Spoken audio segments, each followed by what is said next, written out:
Perkenalkan, dengan saya Alif Lukmanul Hakim. Saya dosen Teknik Industri, Fakultas Teknologi Industri Universitas Islam Indonesia. Saya mengampu mata kuliah Pendidikan Pancasila.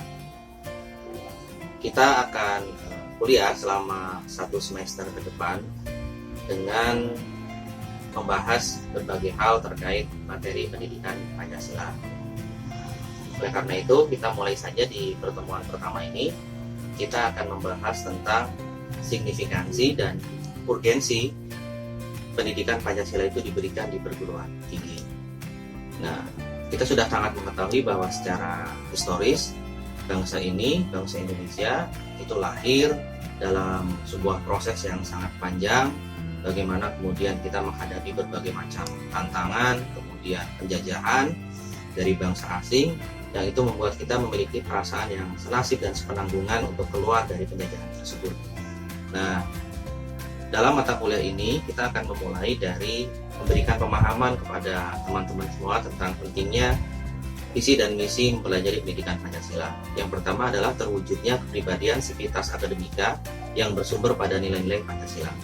Visi dan misi ini kemudian harus diturunkan dalam visi universitas. Nanti kita akan bahas itu dalam capaian pelajaran lulusan dan juga capaian pelajaran mata kuliah. Adapun misi dari mata kuliah ini diberikan adalah pertama, misi psikopedagogis, yaitu potensi akademik peserta didik. Kemudian yang kedua, misi psikososial, yaitu penguatan peran sosial masyarakat. Kemudian misi sosiokultural atau budaya berpancasila. Yang keempat, misi akademik Pancasila sebagai sistem pengetahuan. Kompetensi dasar dari mata kuliah ini adalah mahasiswa memiliki kepribadian yang bersumber pada nilai luhur budaya bangsa dalam mendukung latar belakang dan profesi keilmuan. Yang kedua, bersedia menjadikan Pancasila sebagai referensi dan inspirasi untuk menjawab berbagai tantangan kehidupan bangsa dan bernegara. Kemudian tentu saja membangun mahasiswa untuk memiliki kemampuan sikap bertanggung jawab sesuai hati nurani. Kemudian mahasiswa memiliki kemampuan untuk mengenali masalah sekaligus pemecahannya. Yang ketiga, mahasiswa diharapkan kemudian juga update terkait perkembangan kehidupan berbangsa dan bernegara. Dan yang berikutnya, yang terakhir adalah mahasiswa memahami sejarah bangsa Indonesia dulu, kini, dan ke depan akan dibawa kemana. Nah, metode perkuliahan pendidikan Pancasila dengan saya jelas akan membangun kreativitas teman-teman dalam konteks SCL, Student Center Learning, yaitu kita akan melacak akar persoalan ideologis di berbagai bidang kehidupan, mulai politik, ekonomi, hukum, sosial, budaya, pendidikan, alam dan lingkungan, serta ilmu pengetahuan dan teknologi. Nah, nanti juga kita akan membangun diskusi kelompok, kemudian ada soal-soal latihan yang tentu 75% kita akan lakukan secara daring, secara online dalam keadaan pandemi corona ini soalnya seperti itu. Kemudian agar mahasiswa mampu menjelaskan dan merefleksikan dasar filosofis ke dalam bidang studinya masing-masing, dasar filosofis Pancasila ke dalam bidang studi Anda masing-masing. Jadi itu yang diharapkan dari mata kuliah ini adalah Anda mampu untuk menjelaskan dan merefleksikan dasar ideologis, filosofis ke dalam bidang studinya masing-masing dari Pancasila. Ada lagi yang lain adalah dalam rangka pembelajaran untuk membangun kehidupan bersama atas dasar kesadaran dalam realitas yang sangat plural dan juga kebinekaan yang saling toleran dan membutuhkan. Kemudian diharapkan juga mahasiswa mampu berperilaku sesuai nilai-nilai Pancasila dalam kehidupan sehari-hari, tidak hanya sekedar lewat tulisan dan perkataan. Kemudian juga menanamkan nilai Pancasila sejak dini dalam lingkungan keluarga, sekolah, masyarakat tentunya, dan juga sesuai dengan fondasi ajaran agama. Kemudian pendidikan nilai Pancasila merupakan tanggung jawab negara, masyarakat, sekolah, dan keluarga. Nah, teman-teman juga harus memahami bahwa pendidikan Pancasila juga adalah sebentuk pendidikan karakter. Nah, salah satu strategi pembangunan karakter bangsa adalah melalui pendidikan Pancasila tentunya. Bagaimana membangun karakter yang profesional, bermoral, dan tentu berkesesuaian dengan nilai-nilai Pancasila, dan juga pembentukan kepribadian yang mendukung profesi dan latar belakang keilmuan warga negara.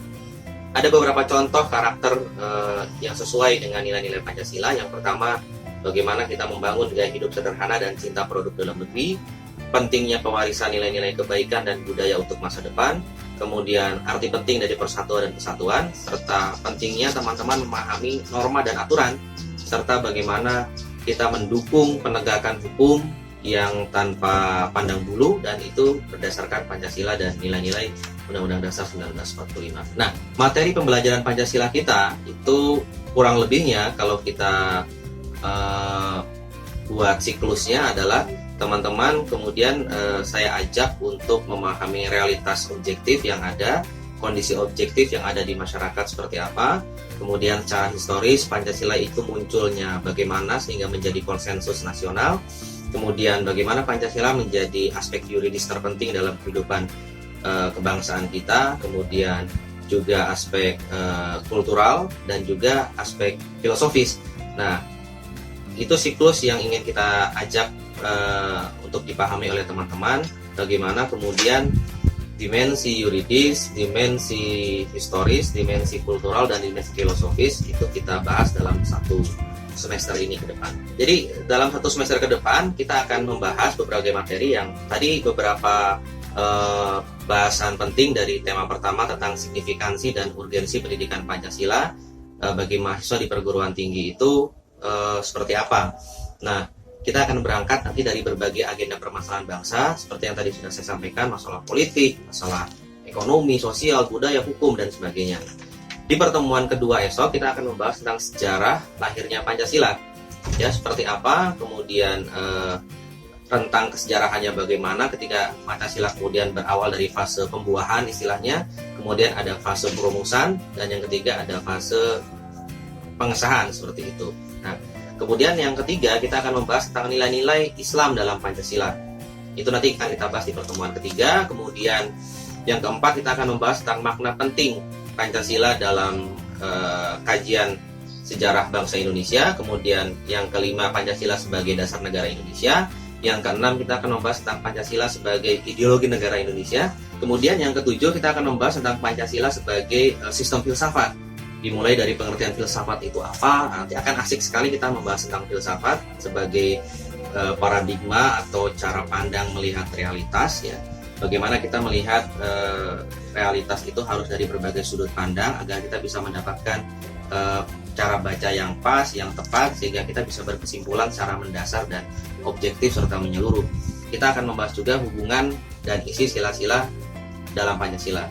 Yang kedelapan kita akan membahas sistem ekonomi Pancasila, bagaimana sejarah sistem ekonomi Pancasila, landasan hukum dan karakteristik sistem ekonomi Pancasila, kemudian bagaimana konstruksi pasar dalam sistem ekonomi Pancasila.